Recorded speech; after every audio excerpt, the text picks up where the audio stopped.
Hey, I'm Ryan, and this is my brother Daniel, and this is Rolls in the Family. And today we're going to be talking through our top 3 board game plays of March 2023. I think this month is a little unique of these videos that we've done so far in that, one, we actually played some games together, so we had some common plays this month. And I think we both would say that more than previous months, we probably had the most competition for this list. I don't know you, I felt like I got a lot more solid plays in. I definitely felt like I was leaving off games that I would like to talk about. Right. Picking 3 games here was absolutely brutal. It was brutal. Which is good. That means this is the cream of the crop content that you're here for. That's right. As always, we include links to all the games down in the description below. So if you see something that looks interesting to you and you want to check it out, you can be sure to check that there. But let's jump right in. We'll hand it over to Daniel for his number 3. Yeah, so this was so tough to pick 3 games here. I mean, we are the 3 that we're going to end up having here are really cream of the crop board games. Like there's some awesome stuff on here, and I think there's going to be some overlap. If there's not, I think that says more about our relationship than anything. Yes. But we just never like the games that we play together. But my number 3 game of March is Terraforming Mars. Terraforming Mars was a game that we played together when I was visiting, and this was a game that we played a 4-player game. It was us 2, my wife, and then someone who had never played it before. So we actually played without, drafting. We left out colonies and all that stuff, tried to keep it a little simpler. But, Terraforming Mars, whenever we start a game of Terraforming Mars and you get dealt the 2 corporations, 4 preludes, and all those cards, I mean, you talk about things in board games that just get me so excited. That moment right there where you are just deciding like the path you're going to go and you just have all this amazing stuff in front of you is one of my favorite things. It's exciting every single time. And I love, obviously it's a unique variable setup, which, we both love. But it also just gives you a ton of like awesome choices. And that's kind of, I feel like, almost the epitome of Terraforming Mars is you're just constantly flooded with like awesome choices in cards. And that's actually the difficulty in the game is as the game goes on, you keep getting more and more cards that you have to decide if you want to buy so you can play. Yeah. And it's that tension of, oh my gosh, I want this card. But the money you're using to buy cards is also the money you need to play the cards and to do stuff. And so figuring out, is this essential? Is this not? That's such a fun part of Terraforming Mars. I mean, it's a game that we've... I'm not sure how many times we've played it now. Do you know? I'm probably coming up on like... I'm almost to 30, I think. Or around there. So I've probably played it a little less. I guess you're probably close to me, but maybe a little less. Yeah, so we've played it, a decent amount now. But man, just such a fun game. Like a game that I think never really has like a flop of a game. It pretty much delivers like a really good experience every time you play. So it was a tight game that we had, and I believe I won. I think so. Yeah, that's why I was in my top plays. Yeah, that's why I was in my. I only pick games I win, and that's why. Spoiler: it missed my list. I was like, oh my god, it was close. It was good. You get that out of here. So really fun game, and it just really enjoyable time. So Terraforming Mars, Ryan, do you have any final thoughts on that game that I beat you in Terraforming Mars? Yeah. No, it was a good game.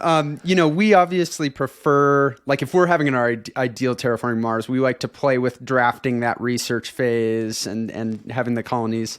But it's still, like, playing without those things, it's not like I really feel like I'm missing it once I get going. I think the only, like, I wouldn't call it a flop, but, like, worst games of Terraforming Mars that I've had have been when I'm not drafting and I just have really bad luck. I remember I had one game where I was like the Titanium Corporation, that I started with all this titanium. So I'm like, I can play space cards. And the entire game, like at the end of the game, I still had titanium that I started the game with because I didn't get space cards. And so drafting helps alleviate that a little bit. But yeah, and the Prelude expansion, there are a few expansions to any game that, like, if someone was buying the game new, I'd be like, you might consider just getting this right away. Like, not even playing it without it.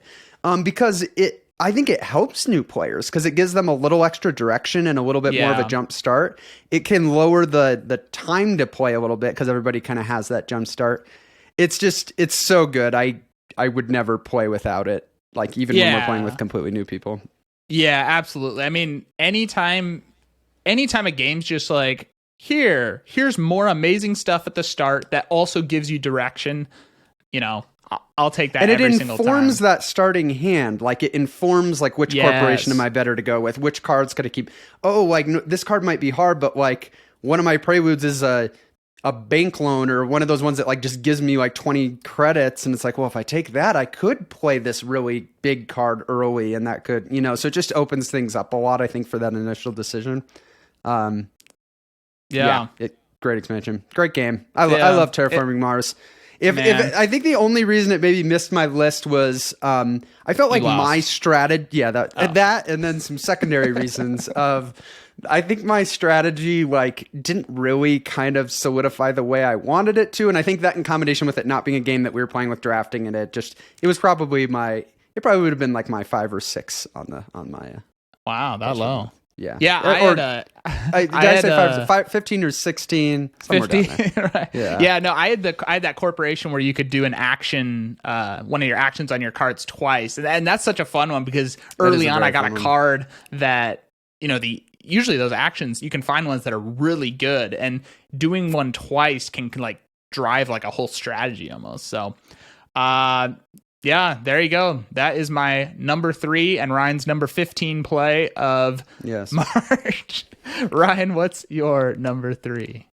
Yes, so my number 3 squeaked in roughly like 12 hours ago. Wow, I was wondering. And that is going to be Great Western Trail. Great Western Trail is another great game, kind of in a similar kind of strategic way as Terraforming Mars. And it's one that I hadn't gotten to play in a long time. It'd probably been about a year and a half, which I usually try to, like, within a year, get all my games played, like at least all my, like, kind of major games. So it had been too long, had the opportunity to play a 2-player game.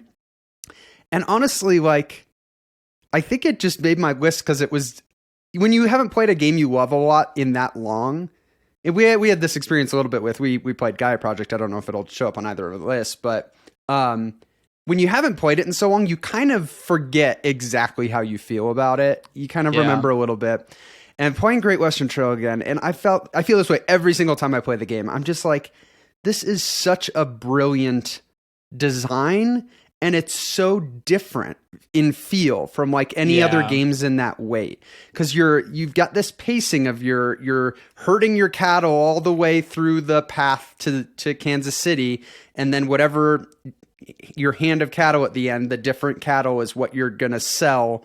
And so you're trying to kind of build the best hand possible over that. And each turn you can just move 1 to 3 spaces along that path. And so it's always a decision of like, okay, which of the next 3 buildings or actions am I most interested in doing? Like, which is best for me? Which is interesting in and of itself. It kind of limits the decision space, so you kind of just, it's not overwhelming to think of what your options are. But it isn't just which of those do I want the most. It's also how quickly do I want to be getting to Kansas City? Because you kind of want to be going as quick as you can while still getting as good of a hand as possible. And so it's this really, cool tension of, oh, like I really want to do this space that's just one in front of me, but like I acknowledge I'm going slower if I do that. Like, is it worth it? Yeah. And I don't know. It's just filled with such nice decisions. And the fact that like you can only deliver to those cities once. So once, I go to the one that's for 10 value, I can't go there again. So either I need to get better than that the next time I go, or I'm going to be forced to go somewhere less. We were playing with the Rails to the North expansion. Okay, which you did. Yeah, which the friend of mine that was playing with me had played with it once before. But that just really opens up an extra layer of decisions on that which city am I delivering to, because now you can build these branchlets that kind of like get to different areas of the board to deliver to different cities. And yeah, it wasn't a particularly close game. I had a pretty good game, and we both pushed the pace a lot. So like both our scores were very low for a game of Great Western Trail. But it was just because we were both really pushing it. But yeah, it's just, I was reminded of why this game for me has been in my top, it's been in my top 10 for a few years. And it's one of actually few games that you've had first that I've played a few times with you, and I've gotten to the point where I'm like, I need to own this. No, it's really interesting because I'm trying to think, do you know any other games out there that have that tension between like pace versus like slow, the like wanting to stop at all these kind of actions on the way? Like that's what's so unique about the game is you control how fast you go. Mm-hmm. And you're not just like a certain amount of rounds in a game, like and your opponent's pace matters a lot for you too. Like if your opponent is playing slower, you might be more okay slowing, not going quite as fast. And that tension of it's like you were mentioning, you want to go as fast as possible, but also making sure you're getting good enough hands for Kansas City, because if you go too fast your hand's not good enough, suddenly you're having to, place. Well, then the buildings are randomized, right? Like at least you can randomize. So we randomized where they were, and so sometimes you'll get ones right before Kansas City that it's like. So we had the one that like you could discard 2 of the same card to get money, and then we had one that was like discarded green, and it's always like, do I discard right before Kansas City because I'm basically relying on whatever I draw next as far as what my hand's going to be. And the first round of the game, it bit me so bad. Like I did both those actions, and I ended up, the 3 cards I got replaced were all 3 ones. So I literally went with a value of 3 is my first, which is awful. Did you stop at Kansas City and get the money? I did not. I think in the expansion, they made the penalty higher for Kansas City. Because I think it actually was like advanced players were actually like intentionally, going to Kansas City the first time to get money. So I think they nerfed that a little bit. But there's other options with the Rails to the North one that kind of give you some stuff there. But yeah, it's just such a good game. We actually, for a while, played a rule wrong in that one, where we weren't, when we do the train stations, we weren't leaving one of our people behind. That is such a massive rule. And it's a pretty big rule. And I remember we talked about, we're like, after not doing that, it felt like such an expensive cost to like lose one of your cowboys or lose one of it. And it is. But I did find in yesterday's game, you can kind of game it because when you play those workers, you get the bonuses that are under it. Like when you play can get the bonus again. So I literally, I got my, I think it's the 4th cowboy lets you remove a hazard, which is really powerful. One, because I had one of my buildings on a hazard path, so I was like trying to clear out the way. But then those are also worth points, also work towards objectives. I got one, cleared an objective, left a cowboy behind. Got a cowboy, cleared an objective, left him behind. I think I ended up 3 times clearing because I played my 4th cowboy. So I was like, that actually opens up some kind of funny strategies for being able to, and like the engineer track on the bottom, every single space has a bonus. Right. And so if you're going with that kind of strategy and leaving them behind, you're like guaranteed you're going to be doubling up on bonuses. Yeah. So yeah, it's just filled with those kinds of decisions. Like just every turn in that, the kind of decisions I'm making, it's just, it's a great game. Well, and I tend to lean towards loving like games with lots of tactical decisions versus like necessarily like long-term planning. And that game is just like tactical decisions. Just every turn, it's like, do I stop here? How do I maximize my hand? Oh, if I discard this card, I get get these coins and go here. Yeah. Great stuff. Great Western Trail. Boom! Is my number 3 pick. There we go. That wasn't even scripted. Let's go. Yeah. Wait, okay. You're not going from a script? Yeah, I've been reading. I'm reading everything off my screen.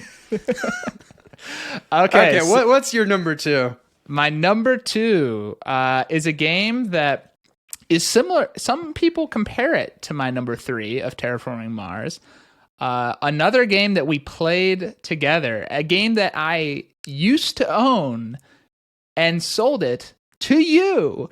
Yes, I actually wasn't expecting this to make your list. And it was not of my own doing. Unfortunately, it was not my wife's favorite game, which made it tough to get to the table. But my number 2 play is Ark Nova. This is not on my list because I did well. I'll just say it was not my finest game.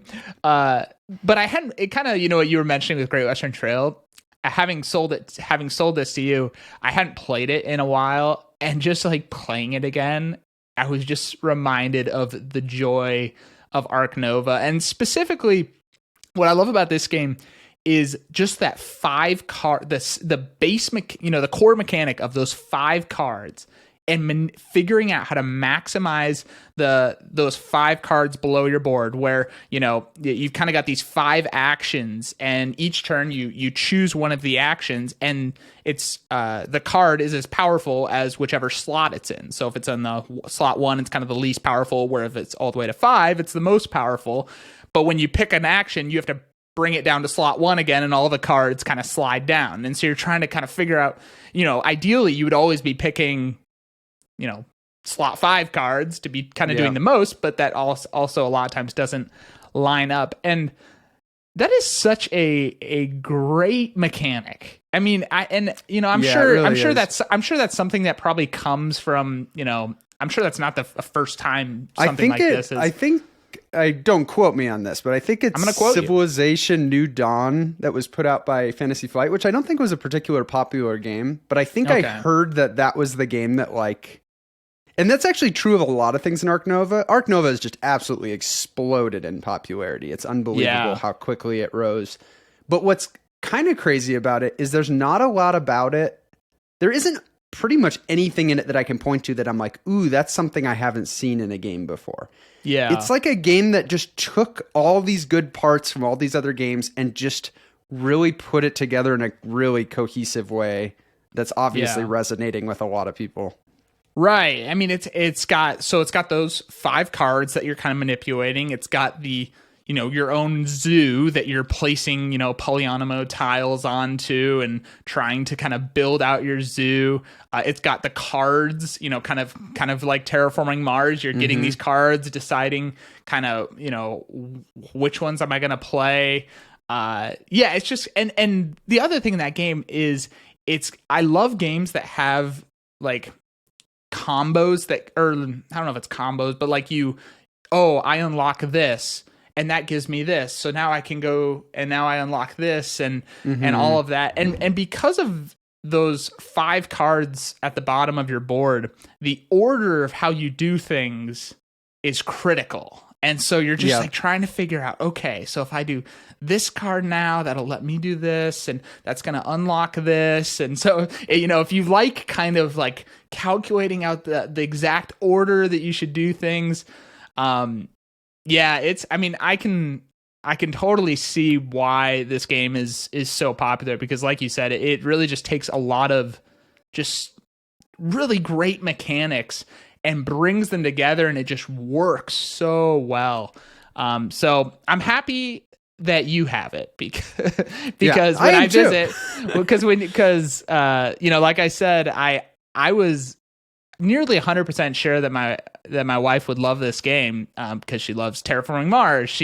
But for some reason it just didn't resonate. So thankful you have it, so that when I visit home I can try it out. But I'm glad you put it on the list, because it's the one that I was most sad to leave off my list. It's my number 4. So had I not played Great Western Trail last night, it was going to be my number 3.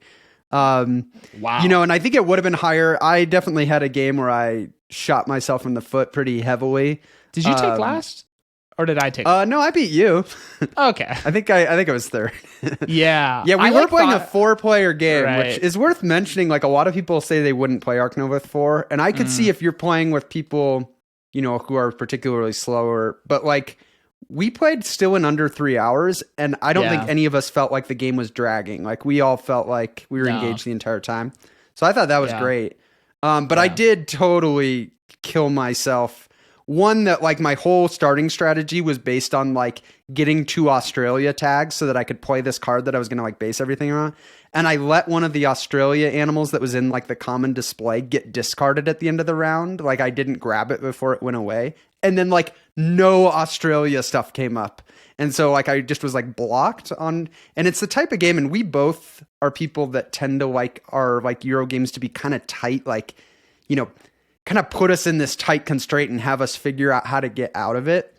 Mm-hmm. And it definitely is that way in the way it limits your cards. Like, if you get to that coffee break, you have to discard down to 3, right? Like, if you haven't upgraded your hand, and even then it's only upgraded to 5. So it's not like you can just like store all these cards in your hand and like, oh, I'll get to this eventually. It's like, okay, if it's in my hand, it's got to be because I'm going to use it. And like, it's taking up a spot that I can't like acquire more cards. But then the real killer was later in the game where I get that card that I was going to base my entire pivoted strategy around of like, I can only play small animals. I can't play big animals anymore, but I score points all the time I play small animals. And I just completely looked past the fact that it had 10, reputation, or 6 reputation as the prerequisite. And so here I think I'm going to play it, and then I realize I have no reputation, and I needed 6. And that was like my whole plan. And I managed to kind of rejoiced. Yes, I salvaged it, but it was little things that maybe kept the play from being. Yeah. But it still was going to be my number 3, and really the reason was just it was only my second time playing it, and it was similar to Great Western Trail, just that experience of like realizing how much you like a game and just like how much it's clicking with you. Yeah. And that's when I definitely think, as I play it more, it's going to be pretty high in my rankings. Yeah, my one big gripe with this game is I just hate how the scoring ends, because the scoring is once you're is at attraction and conservation, appeal and conservation, and conservation cross, and so your finals, the winner might have 17 points, but if your appeal and conservation don't cross, you just finish this 3-hour board game and your final score is -7. It's like, oh gosh. Like, I have to keep telling people like it's all relative. So if you finish with a negative score, it doesn't mean you went backwards from the start of the game, Yes. So they should have just added like 100 points to your go off of that or something. I don't know. Yeah, it's kind of a funny thing. But yeah, there you go. Number 2, Ark Nova. I'm glad we're not overlapping a lot, Ryan. Look at that. This is working out well. Yeah. What's your number 2, Ryan? Though I'll break the overlap trend a little bit. Not so much in this video, but I'm going to mention the game that we feel the need to include in every video we do, which is Cthulhu Death May Die. Wow. Which you have had on your list two months in a row. And I finally had the chance to try it with you for the first time.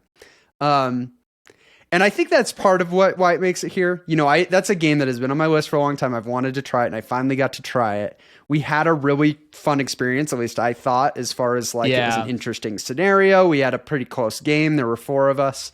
And yeah, it was just fun to play.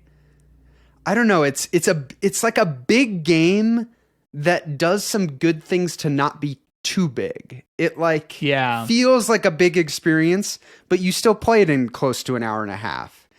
And, the fact that you combine a scenario with an ancient one. And so we played a scenario I don't think you had played yet that was, we had to get these artifacts, and 2 of us had to be holding them on these portals simultaneously. But there were these guards moving around. And if ever a guard gets you with an artifact, you get like thrown back in the jail. And so there's an action to like distract the guards. And so it was just this interesting kind of tactical puzzle to set us up to get those. And I think it was just yet another example on top of, some of the ones you've already talked about, of just how that game, the scenario can really mix it up. Yeah. But yeah, I had a really good time with it. I think it fills a nice niche that's different from like, an Eldritch Horror that's a little bit longer and it's a little bit more focused on tactical, like moving around the map. It was actually something we were talking about after the game is one thing that we played a lot of Arkham Horror and then we ended up switching to Eldritch and that's since what we've played. And we definitely prefer Eldritch. But one of the things that you kind of miss a little bit is that feeling of like really walking around the streets of Arkham and like avoiding monsters because it's so zoomed out to a global scale in Eldritch. And I think Cthulhu Death May Die kind of gives that back a little bit, like fills that niche of like you feel like you're in these rooms, navigating around and avoiding monsters. And it's really good. I also, I think you talked about a little bit the mechanism of as you get more insane, which you die if you go completely insane, that's how you unlock your abilities. And it is just a fun thing. It actually reminds me a little bit of Mechs vs. Minions in that it makes getting hurt like a fun part of the game. Like Mechs vs. Minions has this thing that whenever you take damage, you take like these random malfunctions that go into your programming row, which ends up just being like very funny and like, so like when I play that game, often people are excited to get hurt just because it's like, this is going to be funny to see what I have to work with. And I think there's kind of a similar element in Cthulhu Death May Die that when people, like you'd have something that's like, you can lose sanity. And we're like, yes, I'd been waiting to lose sanity so I could get this ability. I know. But yeah, I had a really good time with it. I had to I honestly rank my games and not worry too much about the fact that we've talked about it several times recently. But I'm glad I finally got the chance to play it. Yeah, I was so happy you're able to try that, and that's nice to hear kind of your thoughts on it, because I really think it just cuts out so much fluff. You just drop in the scenario, and you're just boom, you're right in the excitement, and it doesn't overstay its welcome. An hour, hour and a half, 2 hours, kind of where it's typically falling. And it's just exciting the whole time. It almost every time comes down to like an exciting tight ending. I mean, when the elder one comes onto the map, I mean, the mini is just looks not so mini. It's not so mini. And it's just so exciting, but you're getting more powerful. And yeah, it's going to be interesting to see. I don't know if it's one that you're like, would consider ever owning yourself, or if it's kind of you're just gonna let Daniel just splurge on all the things and just play what you can with me. But I mean, I like that approach. It's Daniel splurge on things, and then also Daniel buy games and decide he doesn't want them anymore, and then I'll buy them from him. Yeah, but it definitely is a game that I think it fills a niche that I don't really have in my collection, which is really that tactical, it's almost like a dungeon crawler feel. As far as like, how you're on the map and what you're doing, but they're standalone games. Like you don't have to play some campaign or anything. Like you can just play one-off missions with people. And that's really nice.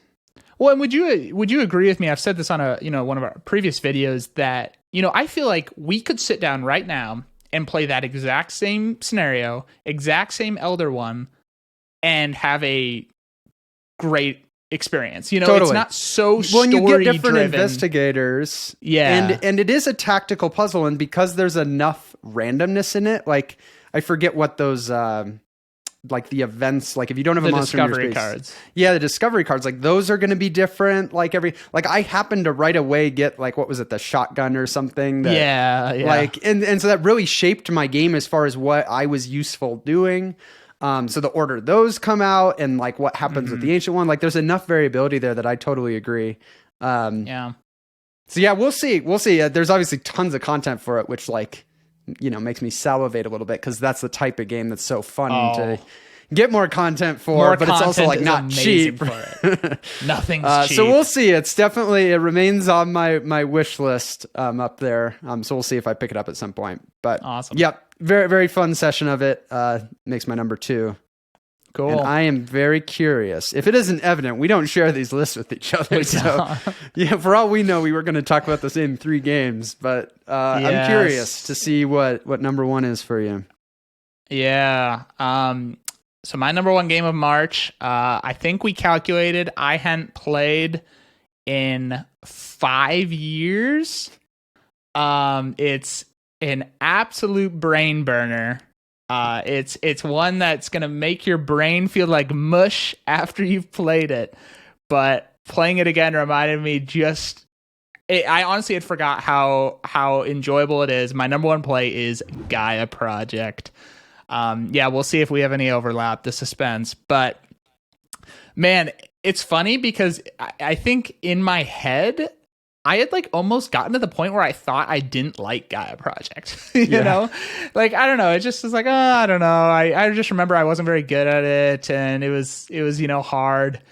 But playing it again, it was like, oh my goodness, this is so cool. I mean, it's got unique unique races with their kind of own special ability, and just all the randomized setup. There's just so much randomized setup. Now it's all open information after that. But the good news is neither of us are good enough where we can like perfectly figure everything out right off the bat. So, but you're kind of looking at everything. And, I mentioned this with Ark Nova. This is even more the case with Gaia Project, that the order you do things is critical. I mean, just because, and what's the reason this is such a brain burner is it's like, okay, you've got your player board, and the order that you upgrade your little buildings is critical because it unlocks different things. You've got the I don't know the official names of these things, but like the board with like each of the round goals. Okay, each round there's a different thing that's going to give you victory points. So the order that you build different things matters. And then you've got the what are the tracks called? It's like the technology tracks. Technology track. The order, which technologies you get. The order of that matters. And this is where, we used to own Terra Mystica. And in Terra Mystica, that track, was just kind of a separate track to get points, essentially. The separate cult track minigame. Just like it really had no integration kind of with the game.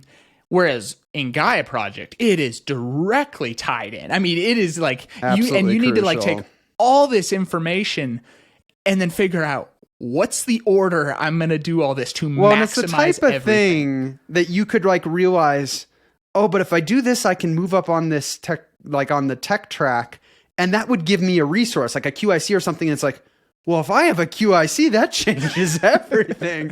And so like those moments of like, if I can get one more of that resource, like it is just so tight as far as how many resources you need for certain things. And then like, all of the science buildings, like the labs and stuff, let you get those, I guess, technology tiles that give you abilities or powers, or production.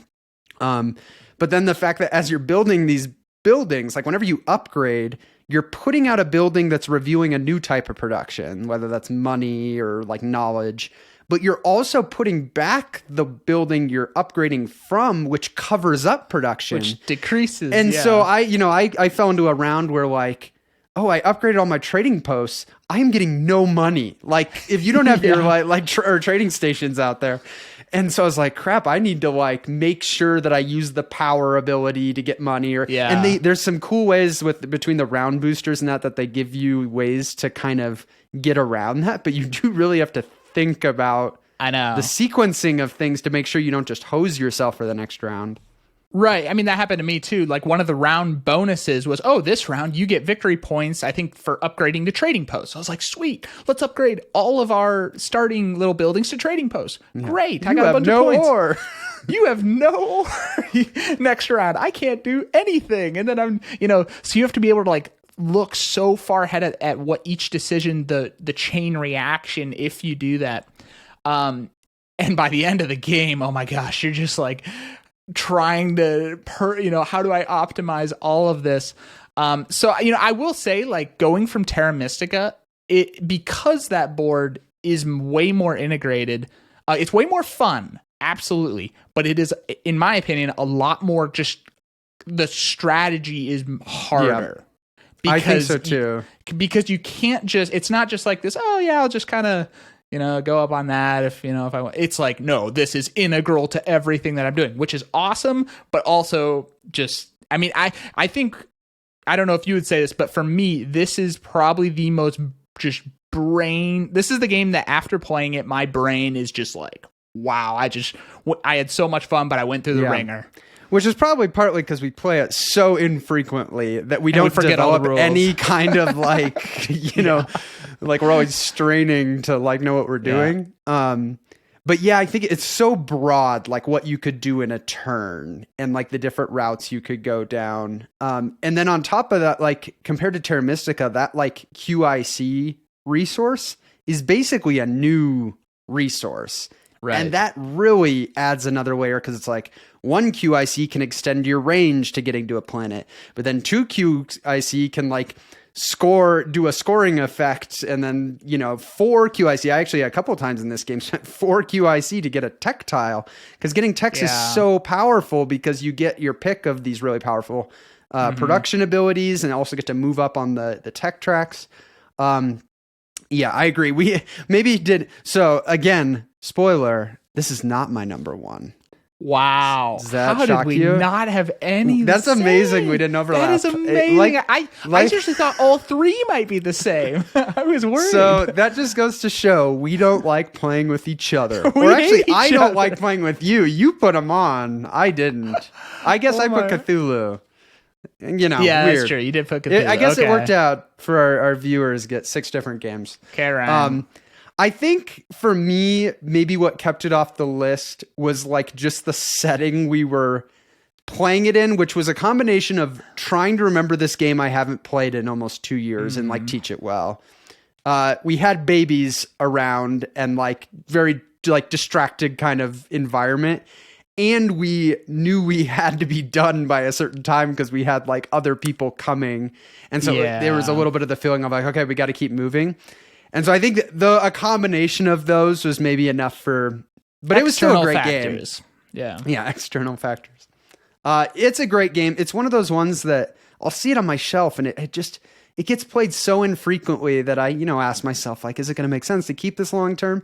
But then whenever I get the chance to play it, I'm like, this is a great game. And it's very different in feel than other ones I have. And yes, it puts my brain through the ringer and like, player skill disparity is going to be very evident, like if people are better at the game. Right. But I just have fun playing it. And so, yeah. Well, I approve the pick despite not there you picking it go. myself. Well, if you ever sell it, send it over here. Yeah, exactly. Okay, Ryan, what's your number one? I have no idea, to be honest. Yeah. I am lost. I am like to keep I'm Daniel really in the lost. dark. We've had a lot. So this has been a lot of big games, this list so far. The 5 we've talked about. And my last one actually isn't a heavy game anyway. And that is going to be Marvel United. Specifically, I had the opportunity to play through the Infinity Gauntlet campaign with a group. Which when I say campaign, like often when you hear campaign, you're thinking this huge, long thing. That's one of the things that's really nice about Marvel United. It's a cooperative game where you're the hero. You pick some heroes, you pick a villain, and you're duking it out. And the games take 20 to 30 minutes, typically. So this campaign, that's a campaign of 4 games, kind of 3 games leading up to Thanos. And each of those games, you're trying to give up as few Infinity Stones as possible so that you can have a chance in the final battle against Thanos. And each of the games take 20 to 30 minutes. So we played the whole thing in, I think, it was probably 2.5 hours, but that includes all of our, digging through all the So I have a lot of content for Marvel United. If you want to see it all, we just made a short. We'll link it above. Yes, exactly. Yeah, you can see how I store it. But I have basically the gameplay all in for season 1 and season 2, which is not like me. Like I don't usually go over on these kind of huge Kickstarters, but that was one that while the Kickstarter was going, I bought the original game because the original game was out and in retail to basically see, like trial it. And in that month that the Kickstarter was going, I got to play it quite a few times. And it was just like, this is what I've been wanting for like a really accessible cooperative game that I can play with just about anybody, has a really appealing theme because a lot of people know Marvel, like Marvel. Yeah. But it's also got so much variety and kind of variability that it's the type of game that I'm going to be happy to play 100 times. I'm not going to get sick of playing this kind of simpler cooperative game. And so once I realized, like, yes, this is the game I think I want to fill this niche, then it was like, well, it's the type of game that more content is just like amazing because you have more heroes to play with, you get more villains to play with, you get more modes. So I went overboard, admittedly, but I haven't regretted it. I've played with it a lot, and this session was another example of, it was like the first time I'd gotten it all out together. Like, we're going to pick from any heroes I have, any villains. We're going to do this like campaign mode thing. And it was just such a good time. Like, I don't know. It's not a heavy game. Like, it's lighter strategy, but it was so fun, and bringing in the different characters and the different villains we faced were each different. We, the first game, only gave up 1 Infinity Stone and 1, so we're feeling pretty good about ourselves that, like, we're not going to give them all 6. And then the second game, we lost the game and gave him 3. So then it was coming down to that third game, because if you give him all 6 Infinity Stones, you don't even get to face Thanos. Like, it's you aren't up to date on your Marvel, so I'm talking to someone who has no idea what I'm talking about. I know who Thanos is, but yeah, she sounds cool. Yep, that's the snap. If you let him get all 6 Infinity Stones, just everybody dies. You didn't even make it.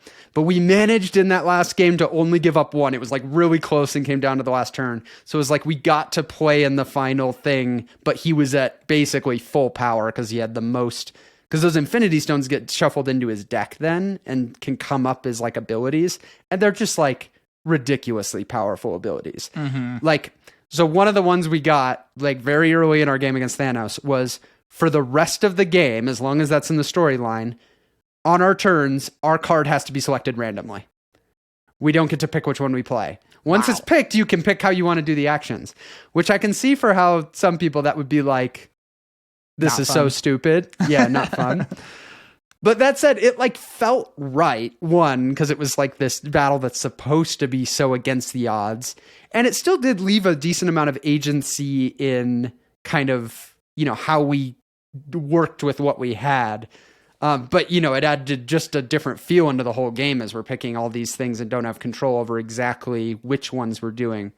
And we actually survived long. We didn't win. But we survived longer than I was expecting. But I think it makes my number one, partly because it was just such a good session. Like, just all together, it was just such a good time that we had. But then on top of that, it was like me getting to see the value of this, you know, collection that I've acquired of Marvel United. And it just makes me excited to play it more, play it with kids someday. It's a game that's easy to get to the table. And so when you have so much stuff for a game that's easy to get to the table, that's very fun because you get to try the stuff. And the Infinity Gauntlet campaign, you can mix and match any bosses or any villains you can use for those games. So you always can feel very different. So yeah, it was a really good time. I'm really enjoying the plays I've had of that game. Yeah. And it rose to the top for me. Yeah, so a few thoughts. First of all, we also played Marvel United together while I was home, and you didn't pick that play, so that says a lot. That was way done. And admittedly, I am not in the Marvel universe. I do actually own the core set of just the base box of Marvel United. So thematically, like, it's fine for me. But I do agree, like, mechanically, in terms of like accessible cooperative game, it's, you know, I agree that it is fantastic. It's really easy to learn. And it looks cool, even for someone who doesn't, like, you know, love Marvel. I just think it looks. I just love the circle the cards getting played in a circle. Like, it just looks so cool. Yeah, the storyline. And so, man, if you like Marvel, I mean, gosh, this is just like perfect for that. You know. Yeah, and the session we had together, like, admittedly was like not the best because we won really handily. We won really because I was playing. Yeah, exactly. We didn't have the MVP in our Thanos campaign. Who doesn't know who Thanos is? And so you can have games like that, right? Where you either get really killed or you win easily. but we played it in 20 minutes, right? And so if you're looking at games that play in that quick, like you don't feel like you wasted. We talked about this. We recently released our Eldritch Horror review, and that's one of the complaints we have, despite it being one of our favorite games, is it is a game that when you have a bad game of that, you're having a bad game for 2 to 3 hours. Right. And so, yeah, I never feel like if I have a little bit of an off game of Marvel United, and it was still fun, but you don't feel like, it was like, not a big deal, or we could potentially set it up and play it again because it's so quick. Right. Yeah. Well, there you go. That is Ryan's number one play. Those are our top plays of March 2023. And if you want to hear more about how Ryan and I never like actually playing games together, subscribe to the channel. Yeah. You can hear more about why we just don't like picking Ryan. Or I guess it's just you. I picked all games that we played together. I picked one that we played together. So we together picked 3 games we played together, just no overlap. No overlaps, which is honestly very impressive. Maybe it speaks more to like within a game, if one of us is having fun, it's at the expense of the other. Yeah, so, like, it's like only one of us comes out of that mine goes game. up, yours goes down. Yeah. I'm like, Daniel looks like he's having too much fun over there, and it just makes me angry. It just grinds my gears. Yeah. So, if you enjoyed the video, you can subscribe to the channel, stay up to date on these monthly play videos, reviews that we're putting out, all sorts of stuff. And like we mentioned earlier, if you want to check out any of these games, we've got a link down below. But thanks for hanging out with us, and we will see you guys in the next video.